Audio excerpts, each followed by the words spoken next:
Praise the lord. ఈ రోజు దేవుని వాక్యం ద్వితీయోపదేశ కాండము 6వ అధ్యాయం 5, 6, 7 వచనాలు చూద్దాం. నీ పూర్ణ హృదయముతోనూ నీ పూర్ణ ఆత్మతోనూ నీ పూర్ణ శక్తితోనూ నీ దేవుడైన యెహోవాను ప్రేమింపవలెను. నేడు నేను నీకాజ్ఞాపించు ఈ మాటలు నీ హృదయంలో ఉండవలెను. నీవు నీ కుమారులకు వాటిని అభ్యసింపజేసి నీ ఇంట కూర్చుండినప్పుడును, త్రోవను నడుచునప్పుడును, పండుకొనున్నప్పుడును, లేచునప్పుడును వాటిని గురించి మాట్లాడవలెను. సూచనగా వాటిని నీ చేతికి కట్టుకునవలెను. ఇక్కడ మనం తండ్రిని ఎలా ప్రేమించాలని తండ్రి చెప్తున్నాడు. ఏదో లైట్ గా ప్రేమిస్తే I love my Jesus, I love Jesus అని చేతి మీద టాటూ లాగా, లేకపోతే బుక్స్లోనో, లేకపోతే పేపర్ మీద, గోళ్ల మీద రాసుకుంటే సరిపోయిద్ది అని చెప్తున్నాడా తండ్రి? అలా చెప్పట్లేదు కదా. కానీ ఇప్పుడంతా ఇదే ఫ్యాషన్ అయిపోయింది. చేతి మీద టాటూలు వేయించుకుంటున్నారు. అలాగే బుక్స్లో రాయడం, పేపర్స్లో రాయడం, పాంప్లెట్స్లో రాయడం, లేదా మెసేజెస్లో చెప్పడం. అది తండ్రి మీద మనకున్న ప్రేమ మన ప్రవర్తనతోనే ఎదుటి వాళ్ళకి తెలిసిపోయింది. మనం మాట్లాడే మాటతోనే ఎదుటి వాళ్ళకి తెలిసిపోయింది నిజంగా మనం ఎవరిని ప్రేమిస్తున్నామో, ఎవరికి భయపడుతున్నామో. అయితే ఇక్కడ మరి ఈ మాటలు వింటున్న మీరు ఎవరు దేవుణ్ణి లైట్గా ప్రేమిస్తున్నారు? సగం లోకం, సగం దేవుని మీద ఉన్నారు. నాకైతే తెలియదు. తండ్రి మనందరితో మాట్లాడుతున్నాడు. మనం ఇంకా మనస్ఫూర్తిగా తండ్రిని ప్రేమించట్లేదంట. ఇప్పుడు ఒక సమస్య తీరిపోయింది, ఒక సమస్య వచ్చింది, అది ప్రార్థనలో పెట్టాము. తండ్రి మన మీద జాలిపడి కనికరపడి ఆ సమస్య తీర్చాడు. అది అయిపోయింది కదా. ఆ సమస్య తీర్చిన తర్వాత మళ్ళీ ఇంకో సమస్య తెచ్చి దేవుని ముందు పెడుతున్నాం. అదే తీరిన తర్వాత మళ్ళీ ఇంకో సమస్య. అంటే అవసరానికే దేవుణ్ణి వాడుకుంటున్నాం, కానీ నిజంగా మనస్ఫూర్తిగా తండ్రిని ప్రేమించట్లేదంట. అవసరానికి ఇదిగో ఈ అవసరం, నా సమస్య తీరాలంటే నేను దేవుని దగ్గరికి రావాలి, నాకు ఈ సమస్యకి పరిష్కారం కావాలంటే దేవుని దగ్గరికి వెళ్ళాలి అనే అవసరం కోసం, అవసరాలు తీర్చుకోవడం కోసమే వస్తున్నాం, కానీ నిజంగా దేవుణ్ణి ప్రేమించట్లేదని తండ్రి మళ్ళీ మనతో మాట్లాడుతున్నాడు. అమ్మా, మీరు ప్రార్థన చేస్తున్నారు, మీ సమస్యలని నా దగ్గర పెడుతున్నారు, నేను వాటికి పరిష్కారం చూపిస్తున్నాను. ఇక అందరితో ఒక సండే వెళ్ళి అందరికీ సాక్ష్యం చెప్పేసి అందరితో ఆపేస్తున్నారు. ఇక మళ్ళీ మీలో మీ అవసరాలు వాటి మీదే మీ దృష్టి పెడుతున్నారు, కానీ ఇక నన్ను పట్టించుకోవట్లేదు. అందరికీ అయితే మీరు చేతుల మీద రాసుకుంటున్నారు I love Jesus, I love my Jesus అని. అందరూ అనుకోవాలి, అమ్మో ఐ లవ్ మై జీజస్ అంటే ఎంత ఇష్టమో దేవుడు అంటే అని అనుకోవడానికి పై రూపానికే మనం కనపడుతున్నాం, కానీ మన హృదయం అంట పూర్తిగా దేవుడిని ప్రేమించట్లేదంట. అందుకే తండ్రి చెప్తున్నాడు, నీ పూర్ణ హృదయముతో, నీ పూర్ణ ఆత్మతో, నీ పూర్ణ శక్తితో నీ దేవుడైన యెహోవాను ప్రేమింపవలెను. తండ్రి చెప్పిన ఆజ్ఞలన్నీ కూడా మన హృదయంలో ఉండాలంట. ఎక్కడుండాలి? పేపర్ మీద రాసుకొని, లేదా బోర్డు మీద రాసుకొని, లేదా ఇంకెక్కడైనా పాంప్లెట్స్లో రాపించి, లేదా గోడల మీద రాపించి అక్కడ పెట్టమని చెప్పట్లేదు తండ్రి. ఎక్కడ ఉండాలంట? నేడు నేను నీకు ఆజ్ఞాపించు ఈ మాటలు నీ హృదయములో ఉండవలెను. ప్రతి మాట, తండ్రి చెప్పిన ప్రతి మాట మన హృదయంలో ఉండాలి. గుర్తుపెట్టుకోండి. మీరు రాసుకుంటున్నారు, లేకపోతే ఇంకెక్కడన్నా మరి అవి పెడుతున్నారో తండ్రి చూస్తున్నాడు. మనం అడిగే వాటికి, మనం సమస్యకి పరిష్కారం రావాలి అంటే ఖచ్చితంగా తండ్రి చెప్పిన ప్రకారం మనం నడుచుకోవాలి. మన పూర్ణ హృదయంతో ఫ్యామిలీని అంత దేవుని కన్నా ఎక్కువగా ప్రేమిస్తున్నారేమో ఒకసారి పరిశీలన చేసుకోండి. లేకపోతే మీ స్నేహితులకి, ఎవరినైనా సరే దేవుని కన్నా ఎక్కువగా ఎవరిని ప్రేమించొద్దు. అది ఆస్తిపాస్తులైనా, అది బిడ్డలైనా, అది భార్య అయినా, భర్త అయినా, లేకపోతే స్నేహితులైనా, భూములైనా, ధనమైనా, దేవుని కన్నా ఎక్కువగా ఎవరిని ప్రేమించొద్దు. దానివల్ల మనకే నష్టం. తండ్రిని ఎక్కువగా ప్రేమిస్తే ఎంత లాభమో మనకి, కానీ ఆ విషయం మనకు తెలియదు. తెలిసినా ప్రేమించలేము. ఎందుకంటే లోకాశలు, లోక అవసరతల కోసమే మనం దేవుని దగ్గరికి వస్తాం, కానీ నిజంగా దేవునితో నడవాలి, నిజంగా దేవునికి దగ్గర అవ్వాలి, దేవుణ్ణి స్తుతించాలి, తండ్రిని ఆరాధించాలి. సమస్యలు ఎప్పుడు ఉంటానే ఉంటాయి, కానీ నా తండ్రిని అయినా సరే నా తండ్రిని నేను విడిచిపెట్టకూడదు అని మనం అనుకోము. చాలామంది ప్రసంగాలు చేసేటప్పుడు కానీ లేకపోతే సాక్ష్యాలు చెప్పేటప్పుడు కానీ, అమ్మ నాకు ఎన్ని కష్టాలు వచ్చినా సరే నేను విడిచిపెట్టలేదమ్మా దేవుణ్ణి, నేను విడిచిపెట్టలేదు. అస్సలు అమ్మో నేను ఎంత ఎంత గడ్డు పరిస్థితులైనా ఇంట్లో తినడానికి లేకపోయినా కూడా ఆ పరిస్థితుల్లో కూడా దేవుణ్ణి నేను విడిచిపెట్టలేదమ్మా అని చెప్తాము. కానీ మనం ఎలా ఆలోచిస్తున్నాం? మనం దేవుణ్ణి విడిచిపెట్టట్లేదా? తండ్రి మనల్ని విడిచిపెట్టట్లేదా? అన్ని కష్టాల్లో కూడా మనకు తోడుగా నడిచింది ఎవరు? తండ్రి కదా. అంతమంది మనల్ని వెలివేసినా కూడా మనకు తోడుగా నిలబడింది ఎవరు? తండ్రి కదా. అది మనం గ్రహించలేకపోతున్నాం. ఒక పాట రాసామంటే అబ్బా అసలు ఈ పాట ఇంటర్వ్యూలు చేస్తున్నారు ఈ మధ్య, అసలు ఆ పాట ఎలా రాయగలిగారు, అసలు అంత గొప్పగా ఎలా పాడగలిగారు అంటే ఎంత కష్టపడ్డాను ఆ పాట రాయడానికి, ఎన్ని రోజులు అసలు ఎంత ఎంత కష్టపడ్డానో, నిద్ర లేకుండా ఎంత కష్టపడ్డాను, ఎంత ఆలోచించాను. మనం పడ్డ కష్టమా అది? తండ్రి మనకిచ్చిన తలాంత అది. నా దేవుని కృపతోనే రాయగలిగాను. నా తండ్రి నాకు తలాంత ఇచ్చాడు. నేనేదో గొప్పవాడు గొప్పదాను అని కాదు. నా తండ్రి నాకు నా మీద జాలిపడి ఆ తలాంత నా తండ్రి నాకు ఆలోచన ఇచ్చింది నా తండ్రి. అది పేపర్ మీద పెట్టేలా చేసింది నా తండ్రి. అంత చక్కగా పాడానంటే ఆ స్వరం ఇచ్చింది కూడా నా దేవుడే అని చెప్పలేకపోతున్నారు. ఒకసారి మనం మాట్లాడే మాట ఒకసారి పరిశీలన చేసుకోండి. మీ మాటల్లో దేవుడికి ఇవ్వాల్సిన ఘనత దేవుడికి ఇస్తున్నారా లేదా? ఒకసారి ఆలోచించుకోండి. పూర్ణ హృదయంతో, పూర్ణ శక్తితో, పూర్ణ ఆత్మతో దేవుణ్ణి నిజంగా ప్రేమిస్తే ఖచ్చితంగా మనం చేసే ప్రతి పని, ఏ పని అది సక్సెస్ అయిందంటే ఖచ్చితంగా అది దేవుని కృప అని 10 మందిలో చెప్పగలగాలి. అది నిజమైన ప్రేమ. దేవుణ్ణి పక్కన పెట్టేసి నేనెంత కష్టపడ్డాను, నేనెంత ప్రార్థన చేశాను, నేనెంత కన్నీరు కార్చాను అనుకుంటున్నాం. ఆ కన్నీరు కార్చే మనసిచ్చింది ఎవరు? కన్నీటి ప్రార్థన ఇచ్చింది ఎవరు? అసలు మెలకువ ఇచ్చింది ఎవరు? ఆ దుఃఖం అంతా కృమ్మరించే హృదయాన్ని ఇచ్చింది ఎవరు? తండ్రే కదా. తండ్రే మనకి ఇవ్వకపోతే మన పక్షాన తండ్రే కదా. మూలుగులతో మొరపెట్టేది ఎవరు? తండ్రే కదా. మరి ఆ శక్తి ఇచ్చిన తండ్రి, నా దేవుడు తండ్రి నాకు తోడుగా ఉండి, నా తండ్రి నాకు ఆ హృదయాన్ని ఇచ్చాడు. నా కన్నీరు, నా మనసంతా కుమ్మరించే హృదయం ఇచ్చింది నా తండ్రి. అందుకే నాకు ఈ సమస్యకి నా తండ్రి ఆ హృదయం ఇచ్చాడు, సమస్యకి పరిష్కారం కూడా నా తండ్రి చూపించాడు అని చెప్పలేము. దేవుడికి ఇవ్వాల్సిన ఘనత దేవుడికి ఇవ్వండి. మన పిల్లలు ఏదైనా విషయంలో వాళ్ళు విన్నరయ్యారంటే ఎంత గొప్పగా చెప్పుకుంటాం. నా కొడుకే నా కొడుకే నా కొడుకే అని చెప్పుకుంటావా?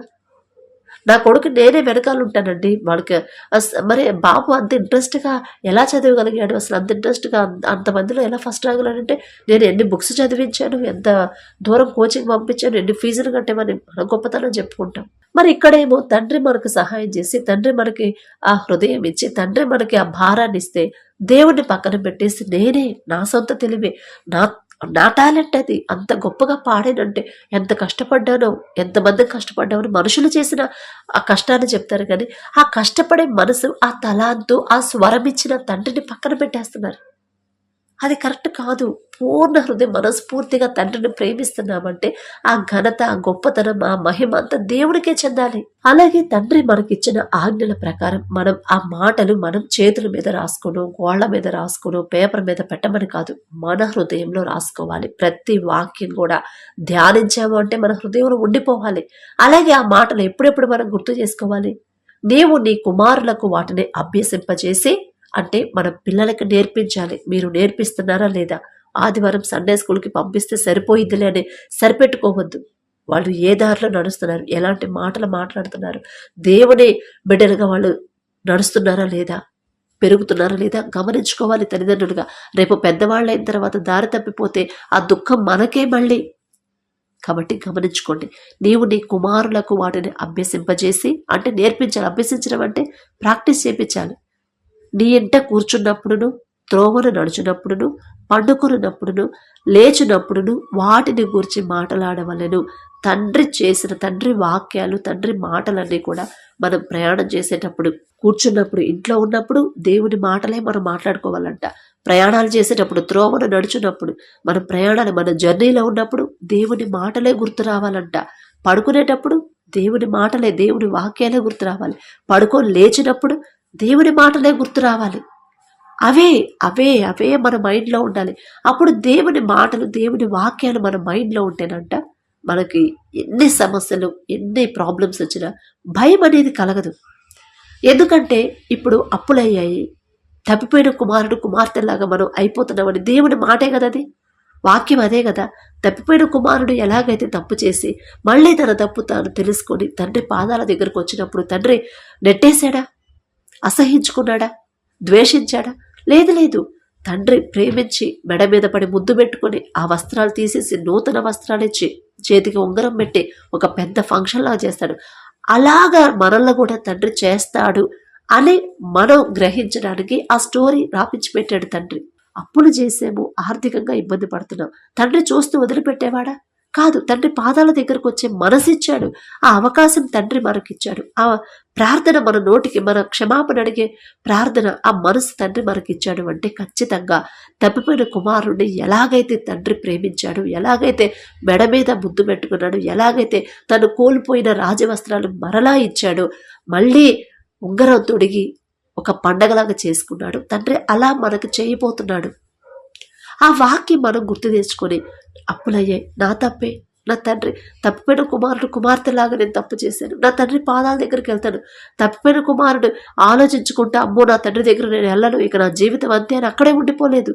పశ్చాత్తాపడ్డాడు. అయ్యో నా తండ్రి నేను ఎంత బాధ పెట్టాడు, పశ్చాత్తాపడి వెళ్ళి పాదాల మీద పడ్డాడు, కరుణించాడు, కనికరించాడు, ప్రేమ చూపించాడు, జాలిపడ్డాడు తండ్రి.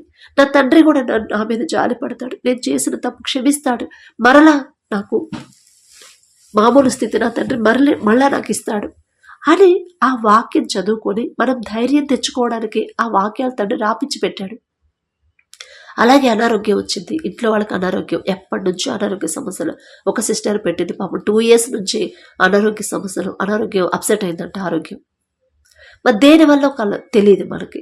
ఇప్పుడు అయోగ్యంగా ఒకవేళ క్రీస్తు శరీరం రక్తం తీసుకుంటారేమో జ్ఞాపకం చేసుకుని, అందుకే ప్రతి వారం మిమ్మల్ని హెచ్చరిస్తుంది. అందుకే నేనేదో గొప్పదాన్ని, నేనేదో నీతిమంతురాలని కాదండి.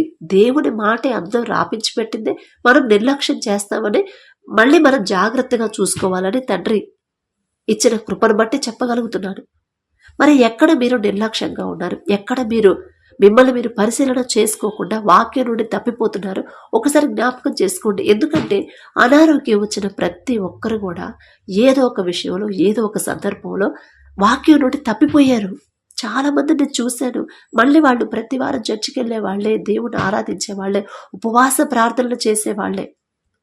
ఏ విషయంలో వాక్యం నుండి తప్పిపోయారు ఒకసారి జ్ఞాపకం చేసుకోండి. మన ఇష్టంగా కొంతమంది, చాలామంది త్రాగుడికి మానసైపోయి చెప్పినా కూడా వినకుండా తాగి తాగి తాగి లివర్ చెడిపోయి అప్పుడు ప్రార్థనకు వచ్చేవాళ్ళు ఉన్నారు. మరి వాళ్ళు చేసింది కరెక్టేనా? వాళ్ళు జీవించిన జీవితం అది సరైనదేనా? వాక్యానికి అనుకూలమైనదేనా? తండ్రికి ఇష్టమైన జీవితం జీవించిన తర్వాత జీవించిన వాళ్ళకి ఎవరికైనా అనారోగ్య సమస్యలు వచ్చాయా? అందుకే ఒకవేళ అనారోగ్యం అప్పుడు కూడా తగ్గకపోతే మీరు చేసిన తప్పు ఒప్పుకోండి. ఒకవేళ మీ ఇంట్లో వాళ్ళకైతే మీరు ఈ మాటలు వింటున్న మీరు ఆసక్తిగా ప్రార్థన చేయండి, కన్నీరు కార్చండి, వారి తరపున క్షమాపణ అడగండి. ఇప్పుడు మన్నయ్య ఆ స్థితిలోకి ఐసీయూలో ఉన్నాడంటే, నాన్న ఐసీయూలో ఉన్నాడు. నాన్న కూడా నోటి మాటలతో చాలా తప్పు చేశాడు. అనరాని మాటలు ఒకనొక సమయంలో నోటితో అన్నాడు. అందుకే తండ్రి ఆ స్థితికి, ఆ పరిస్థితికి అప్పగించాడు. నాన్న తరపున క్షమాపణ అడిగాను. నేనేదో నీతిమంతురాలని కాదు, అయినా సరే అయ్యా నా తండ్రి చేసిన తప్పు నేను క్షమాపణ అడుగుతున్నా. ఏదో అపవాదులు ఉండి, అపవాది చేతిలో ఉండి అలా ప్రవర్తించాడే కానీ నానేంటో మీ చేతుల్లో పెరిగినాను. మీకు తెలుసు కదా నాన్న మనసేదని. తండ్రి చేసిన వాగ్దానాలన్నీ తండ్రికి మళ్ళీ గుర్తు చేసి, తండ్రి ఇచ్చిన మాటలు వాగ్దానాలన్నీ మళ్ళా గుర్తు చేసి, నా తండ్రి నాకు దూరం చేయొద్దు, మీరున్నారు నాకు. మనుషులైతే మనుషులకు అసాధ్యమే, కానీ మీకు అసాధ్యమైంది ఏదీ లేదు. నా తండ్రి నాన్న తరపు నే క్షమాపణ అడుగుతున్నా, అన్నయ్య తరపు నే క్షమాపణ అడుగుతున్నా. నేనేదో నీతి మంత్రాలని కాదు, అయినా సరే ఎక్కడో తప్పిపోయారేమో, నాకైతే తెలియదు, మీకు తెలుసు అని వాళ్ళ తరపున క్షమాపణ అడిగాను. దేవుడి కృపను బట్టి తండ్రి జాలిపడి కన్నీరు కారిస్తే చూసి తట్టుకోలేడు తండ్రి. మన తండ్రి అంత సున్నితమైన మనసు, ఆడవాళ్ళ మనసు కన్నా సున్నితం అండి. అసలు ఎంత సున్నితమైన మనసు మన తండ్రిది. మనం కన్నీరు కారిస్తే చూడలేడు అసలు. నిజంగా నా విషయంలో నేను ఎవరి జోలికి వెళ్ళం. మేము ఎవరేదైనా అన్నా కూడా ఇప్పుడు మరీ అతి మంచితనంగా ఉంటే కొంతమంది ఇంకా మాటలు అంటూ ఉంటారు. వాళ్ళు ఎన్ని మాటలు అంటున్నా మనం లైట్ తీసుకొని అలా ఉంటా ఉంటే వాళ్ళకి మన మంచితనం కూడా చేతగలతనం నాకు ఉండిద్ది కదా. అయినా సరే ఇంకా అలానే మాట్లాడుతుంటే ఖచ్చితంగా దుఃఖం అనేది వచ్చింది కదా, తిరిగి మాట అనలేము, అనకూడదు, మనం సైలెంట్గా ఉండాలి. అలానే ఇక సైలెంట్గా ఉన్నాం కదా అని ఇంకా వాళ్ళు మాట బాధపడతా ఉంటే నా విషయంలో అయితే చాలా మందికి నిజంగా వాళ్ళకి శిక్ష అనేది వేసాడు తండ్రి. అందుకే మీరు కమెంట్స్ పెట్టినా కూడా అపోజిట్గా పెడుతున్నారు, పెట్టకండి అట్లా. అది సీరియస్గా తీసుకోవట్లేదు కాబట్టి ఓకే, నో ప్రాబ్లం. ఒకవేళ ఇంకా దుఃఖపడేలా కామెంట్స్ పెట్టి దుఃఖాన్ని కలుగజేశారంటే ఖచ్చితంగా మీకే నష్టం. అది నాకేం నష్టం లేదు. నా పక్షాన నా తండ్రి ఉన్నాడు. నేను దారి తప్పిపోతే నన్ను సరిచేస్తాడు, నన్ను గద్దిస్తాడు, నన్ను చెంపదెబ్బ కొట్టైనా సరైన దారిలో నన్ను నడిపిస్తాడు. నేను మంచితనంగా ఎంత మంచిగా ఎంత తగ్గింపుతో ఉన్నా కూడా వాళ్ళు ఇంకా అతిగా ఇంకా కావాలని మాటలని ఇంకా మనసు బాధ కలిగించేలా మాట్లాడి వాళ్ళన్న మాటలకి నేను ఏడ్చి గనక ప్రార్థన చేశాను అంటే, ఏడ్చి తండ్రి పాదాల దగ్గర కన్నీరు కార్చాను అంటే, అయ్యా ఇట్లా అంటున్నారు, నేనే తప్పు చేశానో నాకు తెలియట్లేదు, నేను వాళ్ళ విషయంలో నేను ఏదో పొరపాటు ఏమైనా చేస్తుంటే నన్ను క్షమించండి, కానీ నన్ను ఇట్లా బాధ పెట్టే వాళ్ళ మనసు మార్చండి అని ఒక్క ప్రార్థన కన్నీటితో చేశానంటే ఖచ్చితంగా చాలామందికి ఇట్లా వాళ్ళకి అనుకోని ప్రాబ్లమ్స్, అనుకోని హెల్త్ ఇష్యూస్ వచ్చాయి. అప్పటిదాకా బాగున్నారు, తెల్లారేసరికి ఇంట్లో ప్రాబ్లమ్స్, ఇంట్లో వాళ్ళందరికీ ఆరోగ్యం చెడిపోయింది, అందరు హాస్పిటల్లో అడ్మిట్ అయ్యారు. ఒక్కళ్ళే అన్నారు నన్ను. అంటే నేను గొప్పదాన్నని కాదు, దేవుని కృపలో మనం తగ్గించుకుంటే మన పక్షాన తండ్రి యుద్ధం చేస్తాడు. అందుకే మనం కరెక్ట్గా ఉండాలి. మన వాళ్ళు ఏదైనా అనారోగ్య సమస్య వస్తే మనం వాళ్ళ తరపున మనం అడగాలి. తండ్రి పాదాలు పట్టుకుంటే మన ఆసక్తి ప్రార్థన బట్టి వాళ్ళకి సంపూర్ణ స్వస్థత ఇస్తాడు తండ్రి. అలాగే కొంతమంది కమెంట్స్ పెడుతున్నారు, సిస్టర్ నేను ఎంత తగ్గించుకున్నా కూడా అస్సలు నన్ను లెక్క చేయట్లేదు, నేను తగ్గించుకుంటున్నాను, నేను లోబడుతున్నాను కానీ ఆయన లోబడట్లేదంటే అది బైబిల్లో చెప్పలేదు కదా. అమ్మా నువ్వు లోబడుండు, నీ భర్తకు నువ్వు లోబడు, ఆయన పని నేను చూస్తానంటున్నాడు తండ్రి. నీకెందుకు, నా మాట చొప్పు నువ్వు నడుచుకో, ఆయన సంగతి ఏందో నేను చూసుకుంటానంటున్నాడు తండ్రి. ఆ వాక్యాలన్నీ కూడా తండ్రి అందుకే చెప్తుంది, నువ్వు ఇంట్లో కూర్చున్నప్పుడు నా మాటలే గుర్తు తెచ్చుకో, నువ్వు నడిచేటప్పుడు, ఇప్పుడు జర్నీలో చాలామంది జాబ్స్కి వెళ్తున్నారు, ప్రయాణాలు చేసేటప్పుడు కూడా కొంతమంది గంట ప్రయాణం చేస్తారు, కొంతమంది 40 minutes, కొంతమంది ½ an hour, కొంతమంది 2 hours అయినా ప్రయాణాలు చేసేటప్పుడు ఫోన్లో ఆ షార్ట్స్ అని ఆ పిచ్చి పిచ్చి వీడియోలు చూడకండి. అప్డేట్ అవ్వాలి, ఇప్పుడు అప్డేటెడ్లో ఏముంది, ఆ న్యూస్ ఏముంది, అదే అవసరం లేదండి. మన తండ్రి మాటలు మనం గుర్తుండాలి. మన ప్రయాణం జర్నీలో ఉన్నప్పుడు నీ పక్కన 1000 మంది పడినను, నీ కుడి ప్రక్కన 10,000 మంది కూలినను అపాయము నీ ఎందుకు రాదు అని నా తండ్రి నాకు చెప్పాడు. నాకే ప్రమాదం రానివ్వడు నా తండ్రి, నన్ను క్షేమంగా తీసుకెళ్తాడు. ఇదే ఉండాలి మీ మైండ్లో, ఇదే ఉండాలి మీ మైండ్లో ప్రయాణాలు చేసేటప్పుడు. అలాగే ఆఫీస్కి వెళ్ళిన తర్వాత ప్రయాసపడి భారము మోసుకొనుచున్న సమస్త జనులారా తండ్రి దగ్గరికి రమ్మన్నాడు, నాకు విశ్రాంతిని ఇస్తానన్నాడు నా తండ్రి. నా తండ్రి దగ్గరికి నా తండ్రి చేతికి నేను అప్పగించానంటే నా ప్రయాస, నా మెంటల్ టెన్షన్, నా పని ఒత్తిడి, వర్క్ ప్రెషర్ అంతా నా తండ్రి తీసేస్తాడు. ఆ మాట గుర్తు చేసుకోండి చాలు, మీరు ఇంకా ఎక్కువ ఏం ప్రార్థన చెయ్యక్కర్లా. ఆ మాట గుర్తు చేసుకుంటే చాలు, ఆ మాట మీ మనసులో అనుకుంటే చాలు, తండ్రికి గుర్తొస్తుంది. ఓహో ఎవరో నా మాట గుర్తు చేస్తున్నారు నాకు, ఎవరు అని చెప్పిన తండ్రి చూసినప్పుడు పలానా మీరు అంటే వీళ్ళకి వర్క్ ప్రెషర్ లేకుండా నేను మాట ఇచ్చాను కదా, విశ్రాంతినిస్తానని, అప్పుడు తండ్రి మనకి తోడుగా ఉంటాడు, ఆ మెంటల్ టెన్షన్ తీసేస్తాడు. అందుకే వాక్యాలు విని చదువుకొని ధ్యానించి వదిలేయద్దు, హృదయంలో ఉంచుకోవాలి. ప్రతి విషయంలో కూడా మనం ఏ సందర్భాల్లో ఏ మాట పట్టుకొని ప్రార్థన చేయాలో ప్రతిదీ ఉంది. అది కూడా నేను వీడియోలు చేస్తున్నాను, చేసి పెడతాను దేవుని చిత్తమైతే.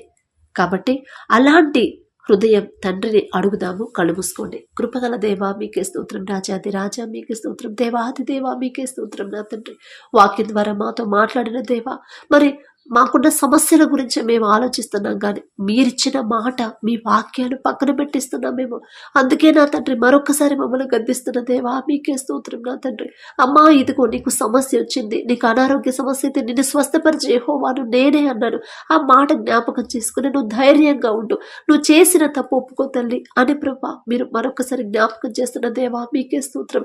అప్పుడు ఆర్థిక సమస్యలైతే అమ్మా ఇదిగో తప్పిపోయిన కుమార్తెలాగా మీ సొంత ఆలోచనతో ముందుకెళ్ళారు, తప్పు చేశారు, కానీ నిన్ను విడిచిపెట్టాను నేను. ఇదిగో నేను మాట ఇచ్చాను, నువ్వు పశ్చాత్తాపడి కన్నీరు కార్చి నీ తప్పు నా దగ్గర ఒప్పుకో, నీకు మరలా మామూలు స్థితి, నువ్వు కోల్పోయిన స్థితి తిరిగి నేను ఇస్తానని ప్రభా మీరు మీ మాటల ద్వారా మమ్మల్ని హెచ్చరిస్తున్నా, మీకు ధైర్యాన్ని ఇస్తున్నా కూడా మేము గ్రహించలేని అజ్ఞానుల వలె ఉన్నాం ప్రభా. జాలిగల దేవ, కరుణగల దేవ, మాకున్న అజ్ఞానాన్ని తీసివేసి మీ జ్ఞానాన్ని ప్రభా, మీ మాటలు గుర్తుంచుకొని మిమ్మల్ని, మీ మాటలు నా తండ్రి ఎల్లప్పుడూ మేము పండుకునేటప్పుడు, లేచేటప్పుడు, ప్రయాణం త్రోవలో నడిచేటప్పుడు నా తండ్రి వాటిని నా ప్రభా మరి జ్ఞాపకం చేసుకుని ధైర్యంగా ముందుకు వెళ్ళేలా మీ కృప అనుగ్రహించమని అడిగే అర్హత, పొందుకునే అర్హత లేని వాళ్ళం అయినా సరే యేసు నామములో అడుగుచున్నాము తండ్రి. ఆమేన్.